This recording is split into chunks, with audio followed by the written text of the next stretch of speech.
나가! 밥만 축내는 놈아! 쾅! 철문이 닫히는 소리가 골목에 메아리 쳤습니다. 고모부, 고모부. 소녀는 손톱이 부서지도록 문을 긁었지만 안에서는 빗장이 내려앉는 소리에 이어 술에 취한 목소리가 또렷하게 새어나왔습니다. 내 부모? 죽은 게 다행이야! 빚쟁이 새끼 하나 널 볼 수 있으니까! 재산, 그딴 거 없어! 내가 다 써버렸거든! 넌 이제 없는 인간이야! 알아서 살든 죽든 해! 영하 15도. 13살 소년의 맨발에 닿은 콘크리트, 바닥은 칼날처럼 차가웠습니다. 신발도 없었습니다. 고모부가 아깝다며 벗겨갔으니까요. 그날 밤 소년은 쓰레기통을 뒤지다가 신문지로 발을 감쌌습니다. 하지만 신문지는 금세 젖어버렸고 발가락은 감각을 잃어갔습니다. 이렇게 죽는구나. 아니, 그때 소년은 속으로 다짐했습니다. 살아남아서 반드시. 골목 끝 희미한 불빛 앞에서 쓰러지기 직전 누군가의 거친 손이 저를 붙잡았습니다. 그리고 들려온 한마디. 그 한마디가 소년의 인생을 완전히 뒤바꿔 놓을 줄은 그때는 아무도 몰랐습니다. 석 달 전까지만 해도 준혁의 삶은 평범했어요. 아버지는 작은 인쇄소를 운영하셨고 어머니는 동네 반찬 가게를 하셨죠. 넉넉하지는 않았지만 행복한 가정이었습니다. 학교에서 돌아오면 늘 따뜻한 밥상이 기다리고 있었어요. 준혁아, 손 씻고 밥 먹자. 어머니의 목소리가 아직도 귓가에 맴돌았습니다. 주말이면 가족끼리 근처 산으로 등산을 갔어요. 아버지는 늘 준혁과 나란히 걸으며 이런저런 이야기를 나눴죠. 우리 아들, 힘들지? 아니에요. 아빠랑 같이라서 좋아요. 그때는 그 행복이 영원할 줄 알았습니다. 하지만 그날 모든 것이 산산조각 났어요. 빗길에 미끄러진 화물차 한 대. 부모님을 태운 차는 그 자리에서 으스러졌습니다. 준혁은 학교에 있어서 살아남았어요. 아니, 혼자 남겨졌다고 해야 맞겠죠. 장례식장. 검은 옷을 입은 사람들이 준혁을 불쌍하다는 눈으로 바라봤어요. 하지만 아무도 준혁을 데려가려 하지 않았습니다. 애가 불쌍하긴 한데 우리도 형편이. 그때 나타난 사람이 고모였어요. 준혁아, 고모가 키워줄게. 걱정하지 마. 고모의 손은 따뜻했습니다. 눈가에 눈물이 맺혀 있었죠. 하지만 그녀 뒤에 선 남자, 고모부의 눈빛은 달랐어요. 차갑고 계산적인 눈. 준혁은 본능적으로 느꼈습니다. 저 사람은 나를 원하는 게 아니라는 것을. 보험금이 얼마나 나온대? 꽤 될 거야. 가게 정리하면 더 나오고. 고모부의 속삭임이 준혁의 귀에 들렸어요. 고모네 집은 낡은 빌라 2층이었습니다. 곰팡이 냄새가 났고 벽지는 여기저기 찢어져 있었어요. 준혁의 방이라고 주어진 곳은 창고나 다름없었죠. 잠깐만 있으면 이사 갈 거야. 조금만 참아. 고모는 미안한 듯 말했지만 이사는 가지 않았습니다. 대신 고모부의 술병이 늘어갔어요. 또 졌어! 다음엔 꼭 딴다! 고모부는 매일 밤 술에 취해 들어왔습니다. 파친코, 경마장, 도박장. 그가 가지 않는 곳이 없었죠. 부모님이 남긴 보험금 3억 원. 처음엔 준혁의 학비를 낸다며 조금씩 빼갔어요. 그 다음엔 생활비라며 또 병원비라며. 하지만 준혁은 알고 있었습니다. 그 돈이 모두 도박장에서 사라진다는 것을. 2달 만에 3억이 증발했어요. 돈 좀 더 없어? 고모부가 고모에게 소리쳤습니다. 더는 없어요. 다 썼잖아요. 고모부의 눈이 준혁을 향했어요. 증오가 가득한 눈이었죠. 준혁의 가슴이 쿵 내려앉았습니다. 내가 뭘 잘못했는데. 그날부터 고모부의 폭언은 심해졌어요. 니네 부모는 왜 죽어서 집만 남겼냐? 쓸모없는 놈! 밥만 축내는 놈! 너만 없었으면 고모는 아무 말도 하지 않았습니다. 그저 구석에서 눈물만 흘렸죠. 준혁은 참았어요. 갈 곳이 없었으니까요. 학교에 가서도 준혁의 얼굴은 늘 어두웠습니다. 선생님의 걱정스러운 눈빛이 자신의 처지를 더욱 비참하게 느끼게 했어요. 준혁아, 집에 무슨 일 있니? 아니에요. 거짓말이 늘었습니다. 그리고 운명의 날이 왔어요. 12월 23일. 크리스마스 이틀 전이었죠. 자취업자들이 집에 왔어. 고모부가 문을 박차고 들어왔습니다. 얼굴이 빨갛게 달아올라 있었어요. 술 냄새가 진동했죠. 다 내 놈 때문이야. 고모부의 손이 준혁의 멱살을 잡았습니다. 내가 없었으면, 그 보험금이 없었으면 내가 욕심을 안 부렸을 텐데. 말이 안 되는 논리였지만 고모부는 진심이었어요. 나가. 당장 나가. 고모부, 제발. 준혁의 애원은 소용없었습니다. 고모부는 준혁의 가방을 집어던졌어요. 옷가지 몇 개가 바닥에 나뒹굴었죠. 부모님 사진이 든 액자가 깨졌습니다. 고모, 준혁은 고모를 바라봤어요. 마지막 희망이었죠. 하지만 고모는 아무 말도 하지 못했습니다. 떨리는 입술만 달싹였을 뿐이었죠. 그 순간 준혁의 마음속에서 뭔가가 툭 하고 끊어졌습니다. 고모부가 준혁을 문 밖으로 밀어냈어요. 신발도 놔두고 가. 그것도 돈이야. 맨발로 쫓겨났습니다. 철문이 닫혔어요. 쾅. 그 소리가 준혁의 가슴을 찢었습니다. 영하 15도의 겨울밤. 13살 소녀는 그렇게 세상에 홀로 던져졌어요. 콘크리트 바닥이 얼음장처럼 차가웠습니다. 발가락부터 감각이 사라지기 시작했죠.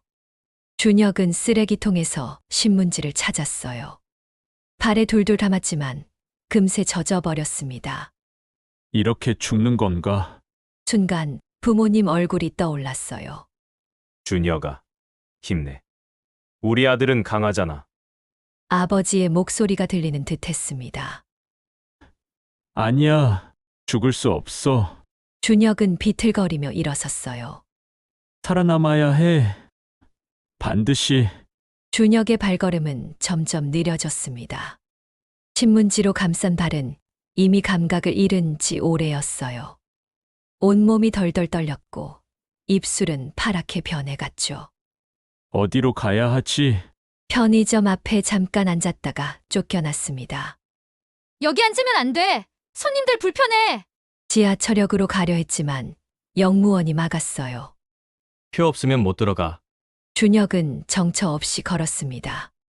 아니, 기어갔다고 해야 맞겠죠. 골목길을 헤매던 중 희미한 불빛이 눈에 들어왔어요. 낡은 간판, 정인의 국밥이라고 적혀 있었습니다. 그 아래 손글씨로 쓰인 문구가 있었죠. 밥은 드셨나요? 준혁의 눈에서 눈물이 핑 돌았어요. 밥은 언제 마지막으로 먹었더라?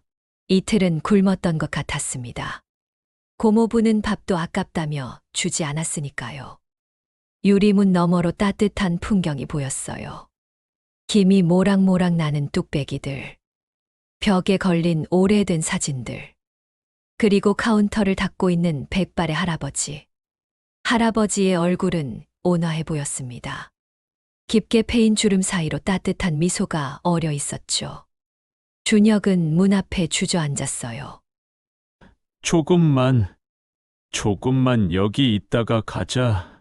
주위는 이제 아프지도 않았습니다. 오히려 따뜻하게 느껴졌어요. 그건 위험한 신호였죠. 동사하기 직전의 증상이었으니까요. 눈꺼풀이 무거워졌습니다. 엄마, 아빠, 부모님 얼굴이 아른거렸어요. 따뜻했던 그 품이 그리웠습니다. 이제 만날 수 있을까? 그때였어요. 삐그덕. 문이 열리는 소리가 들렸습니다. 얘야. 거친 손이 준혁의 어깨를 흔들었어요. 눈을 떠보니 아까 그 할아버지가 준혁을 내려다보고 있었습니다. 얘야, 밥은 먹었니? 그 한마디. 단순한 질문이었지만 준혁에게는 구원의 손길이었어요. 아니요. 준혁의 목소리는 거의 들리지 않을 정도로 작았습니다. 할아버지의 표정이 굳어졌어요. 준혁의 맨발을 보더니 급히 준혁을 부축했습니다. 어머나, 발이 맨발이구나. 할아버지는 준혁을 업다시피 해서 가게 안으로 데려갔어요. 따뜻한 공기가 준혁을 감쌌습니다. 눈물이 왈칵 쏟아졌죠. 울지 마. 괜찮아. 이제 괜찮아.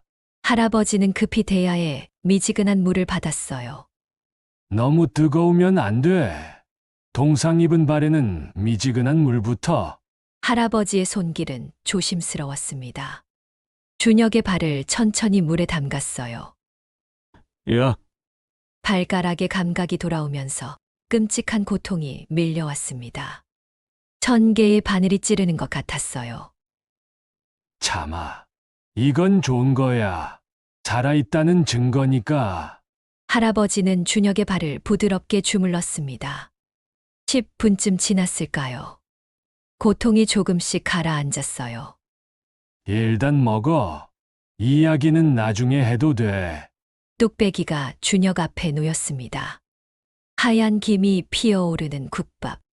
그 향기만으로도 준혁의 배가 꼬르륵 소리를 냈어요. 천천히 먹어. 급하게 먹으면 체해. 준혁은 떨리는 손으로 숟가락을 들었습니다. 첫 숟가락. 뜨거운 국물이 목구멍을 타고 내려갔어요. 온몸에 온기가 퍼졌습니다. 살았다. 그 느낌이 들었어요. 두 번째 숟가락. 세 번째 숟가락. 어느새 눈물이 국밥에 뚝뚝 떨어지고 있었습니다. 울면서 먹으면 자. 할아버지가 휴지를 건넸어요. 고맙습니다. 정말 고맙습니다. 준혁은 흐느끼며 국밥을 먹었습니다. 태어나서 먹어본 가장 맛있는 한 끼였어요. 할아버지는 아무것도 묻지 않았습니다. 그저 준혁이 다 먹을 때까지 지켜봐 주었죠. 빈 그릇을 본 할아버지가 물었어요. 더 먹을래? 아니요. 배불러요. 그럼 이제 이야기 좀 들어볼까? 준혁은 망설였습니다. 어디서부터 어떻게 말해야 할지 막막했어요. 부모님이 돌아가셨어요. 그 말을 시작으로 준혁은 모든 걸 털어놨습니다. 고모네 집에서 있었던 일, 쫓겨난 이유, 모든 것을요. 할아버지는 조용히 들어주었어요. 가끔 고개를 끄덕이거나 한숨을 쉬었죠. 그래서 이제 갈 곳이 없어요. 준혁의 이야기가 끝났습니다. 할아버지는 한참 동안 아무 말이 없었어요. 그러더니 천천히 입을 열었습니다. 내 손자도 내 나이쯤이었을 거야. 할아버지의 눈가가 촉촉해졌어요. 교통사고로 아들, 내외랑 손자까지 한 번에 잃었지. 준혁은 할아버지를 바라봤습니다. 그때부터 이 국밥집을 하기 시작했어. 혹시나 배고픈 아이가 있을까봐. 할아버지가 준혁을 똑바로 바라봤어요. 넌 우리 집에서 지낼래? 준혁의 눈이 휘둥그레졌습니다. 네, 하지만 조건이 있어. 학교는 꼭 다녀야 해. 그리고 여기 일도 도와야 하고. 일이요? 국밥 만드는 법 배우고 손님 응대하고 할 일 많아. 할아버지가 미소 지었어요. 대신 방도 주고 밥도 주고 학교도 보내줄게. 어때? 준혁은 믿을 수가 없었습니다. 정말 괜찮으세요? 내가 더 고맙지. 혼자는 외로웠거든. 그날 밤 준혁은 따뜻한 방에서 잠들었어요. 보일러가 돌아가는 소리가 자장가처럼 들렸습니다. 포근한 이불 속에서 준혁은 생각했죠. 살아있어서 다행이야. 창밖에는 눈이 내리기 시작했어요. 하지만 준혁의 마음은 봄처럼 따뜻했습니다. 새로운 삶이 시작되는 순간이었어요. 다음 날 아침, 준혁은 낯선 천장을 보며 눈을 떴습니다. 꿈이 아니었구나. 따뜻한 방, 포근한 이불. 모든 게 현실이었어요. 일어났니? 밥 먹자. 할아버지의 목소리가 들려왔습니다. 식탁에는 김이 모락모락 나는 아침상이 차려져 있었어요. 된장찌개, 계란말이, 김치. 소박하지만 정성스러운 상차림이었죠. 많이 먹어. 오늘부터 바빠질 거야. 준혁은 밥을 한 숟가락 떠먹었습니다. 눈물이 날 것 같았어요. 엄마가 차려주던 밥상 같아. 식사를 마치고 할아버지는 준혁을 주방으로 데려갔습니다. 자, 이제부터 국밥 만드는 법을 배울 거야. 커다란 솥에는 사골이 푹 고아지고 있었어요. 구수한 냄새가 주방을 가득 채웠죠. 국밥의 생명은 육수야. 정성을 들여야 해. 할아버지의 손놀림은 숙련되어 있었습니다. 새벽 4시에 일어나서 육수부터 끓여. 최소 8시간은 끓여야 제맛이 나. 준혁은 열심히 들었어요. 할아버지의 말 한마디 한마디가 소중했습니다. 그리고 가장 중요한 건 할아버지가 준혁을 바라봤어요. 마음이야. 먹는 사람을 생각하는 마음. 그게 없으면 그냥 뜨거운 물에 밥 마른 거지. 준혁은 고개를 끄덕였습니다. 오전 11시 가게 문을 열었어요. 첫 손님이 들어왔습니다. 공사장에서 일하는 아저씨였죠. 할배, 똑같은 걸로. 알았어요. 할아버지가 능숙하게 국밥을 담았어요. 준혁은 옆에서 깍두기와 김치를 내갔습니다. 새로운 얼굴이네. 아저씨가 준혁을 보며 물었어요. 제 조수예요. 잘 부탁해요. 할아버지가 대답했습니다. 아이고, 할배도 이제 도우미가 생겼네. 잘 됐다. 아저씨는 호탕하게 웃으며 국밥을 먹기 시작했어요. 점심시간이 되자 손님이 몰려들었습니다. 할배, 국밥 둘이요. 특 하나 추가요. 포장도 돼요? 정신이 하나도 없었어요. 준혁은 이리저리 뛰어다니며 일을 도왔습니다. 그런데 이상했어요. 힘들긴 했지만 기분은 좋았습니다. 수고했어, 학생. 손님 한 분이 준혁에게 1,000원을 쥐어주었어요. 아, 괜찮아요. 받아. 용돈이야. 준혁은 난생 처음 받아보는 팁이었어요. 자신의 노동으로 번 돈. 그게 너무 뿌듯했습니다. 오후 3시쯤 손님이 뜸해졌어요. 잠깐 쉬자. 할아버지가 준혁을 불렀습니다. 학교는 언제부터 갈래? 저, 갈 수 있을까요? 당연하지. 내일 전학 수속 밟으러 가자. 준혁의 가슴이 뛰었어요. 다시 학교에 갈 수 있다니. 그때 문이 열리며 할머니 한 분이 들어왔습니다. 정 사장님, 어서 오세요. 김 여사님. 할머니는 단골 손님인 듯 했어요. 자리에 앉자마자 말했죠. 오늘도 그거 되나요? 그럼요. 준혁아, 할머니께 특별 메뉴 갖다 드려. 할아버지가 뭔가를 뚝딱 만들었어요. 국밥이긴 한데 뭔가 달랐습니다. 할머니는 이가 안 좋으셔서 특별히 부드럽게 해드려. 할아버지의 세심함에 준혁은 또 한 번 놀랐어요. 학생, 내가 새로운 애구나. 할머니가 준혁에게 물었습니다. 네. 안녕하세요. 참 착하게 생겼네. 정 사장님한테 잘 배워. 이 양반이 국밥 하나는 끝내줘. 할머니는 국밥을 맛있게 드셨어요. 저녁 시간 또 다른 손님들이 왔습니다. 그 중에는 특별한 손님도 있었어요. 남루한 차림의 할아버지 한 분이었죠. 그 할아버지가 머뭇거리며 들어왔어요. 저 돈이 3천 원밖에 없는데. 어서 오세요. 앉으세요. 할아버지는 평소와 똑같은 국밥을 내갔어요. 이게 3천 원이에요? 오늘 특별 할인이에요. 거짓말이었죠. 준혁은 알 수 있었어요. 할아버지가 일부러 그러는 거라는 걸. 그날 밤 정리를 하며 준혁이 물었습니다. 할아버지, 아까 그분, 아, 박씨 아저씨. 형편이 어려워. 하지만 자존심이 강하셔서 그냥 주면 안 받아. 할아버지가 설명했어요. 그래서 특별 할인이라고 하는 거야. 사실 매일이 특별 할인이지만 준혁은 할아버지를 새삼 다시 봤습니다. 할아버지는 왜 그렇게까지 하세요? 밥은 단순한 끼니가 아니야. 할아버지의 눈빛이 깊어졌어요.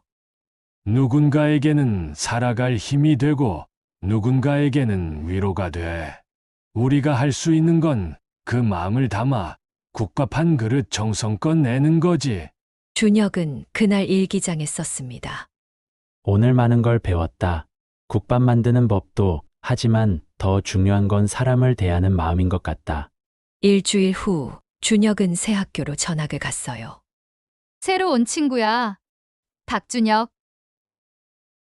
잘 지내. 담임 선생님이 준혁을 소개했습니다. 처음엔 어색했지만 금세 적응했어요. 국밥집 이야기를 하니 친구들이 관심을 보였죠. 진짜? 국밥집에서 일해? 우와, 멋있다. 나도 가봐도 돼. 방과 후 몇몇 친구들이 정말로 국밥집에 왔어요. 어서 와. 준혁이 친구들을 맞았습니다. 할아버지, 제 친구들이에요. 오, 준혁이 친구들이구나. 많이 먹어. 할아버지는 친구들에게도 푸짐하게 국밥을 내주었어요.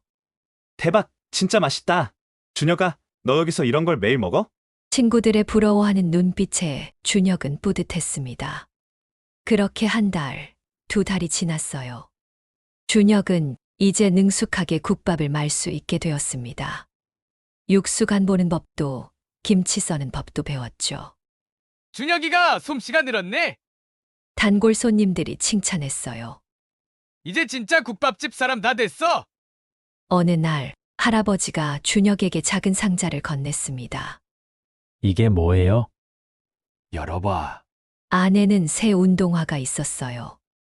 학교 갈 때 신어. 낡은 거 신고 다니더라. 준혁의 눈에 눈물이 고였습니다. 할아버지, 울긴 왜 울어? 우리 가족인데. 가족. 그 말에 준혁의 가슴이 뜨거워졌어요. 이제 나도 가족이 있구나. 봄이 왔습니다. 학교 앞 벚꽃이 만개했어요. 준혁은 매일 그 길을 걸으며 학교에 갔습니다. 국밥집도 더 바빠졌어요. 봄나들이 온 손님들이 많아졌거든요. 준혁아, 국밥 3개 추가. 네, 준혁의 대답 소리는 활기찼습니다. 그 모습을 보며 할아버지는 흐뭇하게 웃었어요. 이 아이가 와서 나도 살맛이 나는구나. 준혁도 마찬가지였습니다. 차가운 겨울밤에 죽을 뻔했던 소녀는 이제 따뜻한 봄을 맞이하고 있었어요. 국밥 냄새 가득한 이곳이 이제는 진짜 집이 되었습니다. 10년이 흘렀습니다. 23살이 된 준혁은 이제 어엿한 청년이 되었어요. 할아버지에게 배운 국밥 솜씨는 누구나 인정하는 수준이 되었죠. 하지만 할아버지는 점점 약해지고 있었습니다. 준혁아. 병상에 누운 할아버지가 준혁의 손을 잡았어요. 거칠지만 따뜻했던 그 손이 이제는 앙상하게 말라 있었습니다. 할아버지, 말씀하지 마세요. 쉬셔야 해요. 아니야. 이제 할 말을 해야겠구나. 할아버지의 목소리는 약했지만 또렷했어요. 이 국밥집 내게 물려주마. 할아버지, 내가 가도 이곳은 계속되어야 해. 배고픈 사람들을 위해서. 할아버지가 천천히 말을 이었습니다. 그리고 기억해. 내가 받은 따뜻함을 잊지 말고 다른 이들에게도 나누어 주거라. 준혁의 눈에서 눈물이 멈추지 않았어요. 꼭 그러겠습니다. 일주일 후 할아버지는 조용히 눈을 감았습니다. 마지막 순간까지도 국밥집 걱정을 하셨어요. 육수 불 꺼놨니? 그게 마지막 말이었죠. 장례식에는 동네 사람들이 많이 왔습니다. 단골 손님들, 상인들, 그리고 할아버지의 도움을 받았던 사람들. 정 사장님 덕분에 많이 도움받았어요. 참 좋은 분이셨는데. 준혁은 그제야 알았어요. 할아버지가 얼마나 많은 사람들에게 따뜻한 존재였는지를. 장례를 마치고 준혁은 국밥집을 이어받았습니다. 처음엔 막막했어요. 할아버지 없는 국밥집이 제대로 될까? 하지만 준혁은 포기하지 않았습니다. 낮에는 국밥집을 운영하고 밤에는 요리 공부를 더 했어요. 경영책도 읽었죠. 할아버지보다 더 많은 사람들을 도울 수 있는 방법이 없을까? 2년 후 준혁은 작은 변화를 시작했어요. 국밥집을 조금 넓히고 메뉴도 다양하게 만들었습니다. 그리고 나눔의 날을 정했어요. 매주 목요일 형편이 어려운 분들에게 무료로 국밥을 제공하는 거였죠. 이게 뭐 대단한 건 아니지만 할아버지라면 이렇게 하셨을 거예요. 입소문이 나기 시작했습니다. 정인의 국밥이 목요일에 무료래. 젊은 사장이 참 착해. 동네 신문에도 작은 기사가 났어요. 작은 국밥집의 큰 마음. 그 기사를 본 사람들이 찾아오기 시작했습니다. 이런 좋은 일 하시는데 도움이 되고 싶어요. 우리 회사 직원들 회식 여기서 할게요. 손님이 늘어났어요. 준혁은 아르바이트생을 1명 고용했습니다. 민수라는 대학생이었어요. 집안 형편이 어려워 학비를 벌어야 했죠. 사장님, 정말 감사합니다. 나도 도움받았던 사람이야. 열심히 하자. 준혁은 민수에게도 국밥 만드는 법을 가르쳤어요. 3년이 더 지났습니다. 준혁은 2번째 가게를 열었어요. 멀지 않은 곳, 대학가 근처였죠. 학생들도 따뜻한 밥 한 끼가 필요하잖아요. 가게는 작았지만 정성은 그대로였습니다.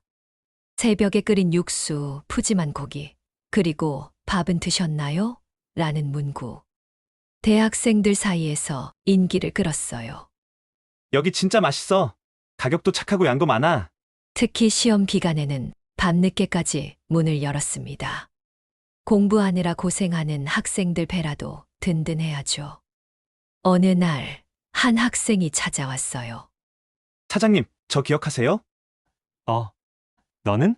5년 전에 여기서 무료로 국밥 먹었던 고등학생이에요. 준혁이 놀라서 물었습니다. 아, 그때 그 학생, 지금은? 대학 졸업하고 취직했어요. 그때 정말 감사했습니다. 청년은 봉투를 내밀었어요. 이게 뭐예요? 다른 분들 드시라고 제가 받은 만큼 돌려드리고 싶어요. 준혁은 가슴이 뜨거워졌습니다. 할아버지 보고 계시죠? 따뜻함이 이렇게 돌고 있어요. 5년째 되는 해, 준혁은 3번째 가게를 열었어요. 이번엔 노인들이 많은 동네였습니다. 어르신들은 국밥 좋아하시잖아요. 편하게 드실 수 있게 하고 싶어요. 특별히 의자를 편한 것으로 준비했고 반찬도 덜 짜게 만들었죠. 어르신들이 좋아했습니다. 젊은 사장이 참 세심해. 우리 입맛 딱 맞춰주네. 이제 준혁은 3개의 국밥집을 운영하는 사장이 되었어요. 직원도 10명 정도 되었죠. 모두 가족 같은 분위기였습니다. 우리는 단순히 국밥만 파는 게 아니에요. 마음을 나누는 거예요. 준혁은 직원들에게 늘 말했습니다. 매년 할아버지 기일에는 모든 가게에서 무료 국밥 행사를 했어요. 오늘은 우리 할아버지 기일이에요. 많이 드세요. 동네 사람들은 이제 정인의 국밥을 특별하게 생각했습니다. 그냥 국밥집이 아니야. 정이 있는 곳이지. 준혁은 여전히 본점에서 일했어요. 매일 새벽 4시에 일어나 육수를 끓이며 하루를 시작했죠. 가끔 할아버지 생각이 났습니다. 할아버지, 저 이만큼 왔어요. 아직 갈 길이 멀지만 계속 가볼게요. 창밖으로 해가 떠오르고 있었어요. 또 하루가 시작되는 거였죠. 따뜻한 국밥으로 사람들의 하루를 시작하게 해주는 그런 평범하지만 특별한 하루가 어느 가을날 오후였습니다. 본점에 손님이 뜸한 시간, 준혁은 카운터를 닫고 있었어요. 그때 문이 열렸습니다. 들어온 사람을 보는 순간 준혁의 손이 멈췄어요. 초라한 차림의 중년 여인. 10년이 지났지만 그 얼굴은 잊을 수 없었습니다. 고모였어요. 머리는 반백이 되었고 얼굴에는 깊은 주름이 패여 있었죠. 한때 말끔했던 모습은 온데간데 없었습니다. 준혁아. 고모의 목소리는 떨리고 있었어요.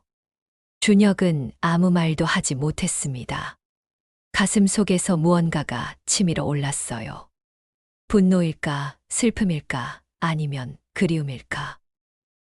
어떻게 여길 알고 신문에서 봤어. 정인의 국밥. 내가 하는 거라고. 고모가 한 발짝 다가왔습니다. 준혁은 무의식적으로 한 발짝 물러났어요. 미안해. 정말 미안해. 고모의 눈에서 눈물이 흘렀습니다. 그때 정말. 앉으세요. 준혁이 짧게 말했어요. 감정을 억누르며 고모가 구석 자리에 앉았습니다. 손이 계속 떨리고 있었죠. 준혁은 물을 한 잔 가져다 주었어요. 고모부는요? 죽었어. 준혁이 놀라서 고모를 봤습니다. 3년 전에 간경화로 끝까지 술을 못 끊었어. 고모의 목소리는 텅 비어 있었어요. 그 후로 혼자 살았어. 일용직 일하면서 겨우 먹고 살았지. 준혁은 조용히 들었습니다. 그러다가 병 났어. 위암이래. 수술은 했는데 일을 못하게 됐어. 고모가 준혁을 바라봤어요. 도움을 청하러 온 건 아니야. 그럴 자격도 없고. 그럼 왜? 그냥 한 번은 사과하고 싶었어. 죽기 전에. 고모의 말에 준혁의 마음이 복잡해졌습니다. 그때의 기억이 생생하게 떠올랐어요. 영하 15도의 추위, 맨발로 쫓겨났던 그날 밤. 이 사람을 용서할 수 있을까? 한참 동안 침묵이 흘렀습니다. 고모가 일어서려 했어요. 말한 거 후회 안 해. 이제 가볼게. 잠깐만요. 준혁이 고모를 불렀습니다. 그리고 주방으로 들어갔어요. 잠시 후 뚝배기를 들고 나왔습니다. 김이 모락모락 나는 국밥이었어요. 고모, 준혁이 국밥을 고모 앞에 놓으며 말했습니다. 밥은 드셨나요? 그 순간 고모의 눈에서 눈물이 폭포처럼 쏟아졌어요. 준혁아. 고모는 테이블에 엎드려 흐느꼈습니다. 준혁도 눈시울이 뜨거워졌어요. 할아버지의 말씀이 떠올랐습니다. 내가 받은 따뜻함을 다른 이들에게도 나누어 주거라. 드세요. 식기 전에. 고모는 떨리는 손으로 숟가락을 들었어요. 한 숟가락, 두 숟가락. 국밥을 먹으며 계속 울었습니다. 미안해. 정말 미안해. 그때 내가 얼마나 춥고 무서웠을까. 준혁은 조용히 앉아 있었어요. 용서한 건 아니었습니다. 하지만 증오하고 싶지도 않았어요. 그때 일은 저도 많이 아팠어요. 준혁이 천천히 말했습니다. 하지만 덕분에 좋은 분을 만났고 이렇게 살 수 있게 됐어요. 고모가 고개를 들었어요. 오히려 감사해야 할지도 몰라요. 그때 그 일이 없었다면 전 할아버지를 만나지 못했을 테니까. 그건 진심이었습니다. 고모도 힘드셨을 거예요. 고모부 때문에. 고모가 또다시 울음을 터뜨렸어요. 내가 어떻게 그런 말을. 준혁은 주머니에서 뭔가를 꺼냈습니다. 작은 봉투였어요. 이거 가지세요. 이게 뭐니? 병원비에 보태세요. 고모가 손사래를 쳤어요. 안 돼. 그럴 수 없어. 내가 무슨 염치로. 할아버지가 가르쳐 주셨어요. 밥은 단순한 끼니가 아니라고. 누군가에게는 살아갈 힘이 된다고. 준혁이 일어섰습니다. 저도 그런 도움을 받았으니까 이제 제가 드릴 차례예요. 고모는 말을 잃었어요. 앞으로도 배고프시면 오세요. 여긴 늘 열려 있으니까. 준혁이 카운터로 돌아갔습니다. 고모는 한참을 앉아 있다가 천천히 일어났어요. 준혁아, 네. 정말 훌륭하게 컸구나. 내 부모님이 보셨다면 얼마나 자랑스러워 하셨을까. 준혁의 가슴이 먹먹해졌습니다. 고모가 나간 후 준혁은 할아버지 사진을 바라봤어요. 할아버지, 제가 잘한 건가요? 사진 속 할아버지는 여전히 온화하게 웃고 있었습니다. 그날 저녁 준혁은 일기를 썼어요. 오늘 고모를 만났다. 이혼하고 싶었지만 그럴 수 없었다. 할아버지가 내게 베푼 사랑을 생각하니 나도 그렇게 하고 싶어졌다. 복수는 아무것도 바꾸지 못한다. 하지만 용서와 따뜻함은 사람을 바꿀 수 있다. 할아버지가 나를 바꿨듯이. 다음 날부터 고모는 가끔 국밥집에 왔어요. 처음엔 어색했지만 시간이 지나며 조금씩 대화를 나누게 되었죠. 오늘 병원 다녀왔어. 의사가 많이 좋아졌대. 다행이네요. 완전한 화해는 아니었습니다. 하지만 서로의 상처를 인정하고 조금씩 치유해가는 과정이었어요. 어느 날 고모가 말했습니다. 내 부모님 기일에 같이 가도 될까? 준혁은 잠시 생각하다 고개를 끄덕였어요. 네. 부모님도 그걸 원하실 거예요. 그해 겨울 준혁은 고모와 함께 부모님 묘소에 갔습니다. 13년 만의 동행이었어요. 묘비 앞에서 고모가 무릎을 꿇었습니다. 경부, 언니, 미안해요. 준혁이를 이렇게 훌륭하게 키우지 못해서. 준혁이 고모의 어깨에 손을 얹었어요. 이제 됐어요. 고모. 부모님도 이해하실 거예요. 차가운 겨울바람이 불었지만 두 사람의 마음은 조금 따뜻해졌습니다. 국밥집으로 돌아오는 길, 고모가 물었어요. 그 할아버지, 정말 좋은 분이셨구나? 네. 저를 살려주신 분이에요. 나도 한번 인사드리고 싶었는데. 준혁이 미소 지었어요. 할아버지 묘소에 모시고 갈게요. 할아버지도 좋아하실 거예요. 그날 저녁 국밥집에는 따뜻한 불빛이 켜져 있었습니다. 간판에 밥은 드셨나요? 라는 문구가 지나가는 사람들을 반겼습니다. 준혁은 속으로 생각했습니다. 이게 할아버지가 원하신 것이겠지.